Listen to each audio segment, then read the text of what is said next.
ఈరోజు చాలా మంది అడుగుతా ఉంటారు వై అమరావతి అలోనని.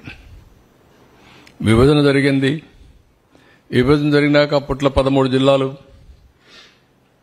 13 జిల్లాలను మీరు చూస్తే స్ట్రైట్ గా ఏ పక్క గిర్ర గీసినా, ఈ పక్క మడకశిర లాస్ట్, ఈ పక్క ఇచ్చాపురం, ఇంకొక స్ట్రైట్ గా కొద్దిగా ఇట్లొస్తే కుప్పం.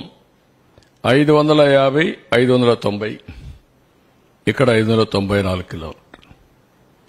ఎటు చూసినా సమదూరం ఉండే ఏకైక ప్రాంతం అమరావతి. ఎవరు బుద్ధి జ్ఞానం ఉండే ఏ వ్యక్తి అయినా సరే దీన్ని ఏమాత్రం కూడా డిఫర్ కారు మనిషి అనేవాడు. అదే మాదిరిగా ఆ పక్క 12 పార్లమెంట్లు, ఈ పక్క 12 పార్లమెంట్లు, 13వ పార్లమెంట్ ఇక్కడ వస్తుంది.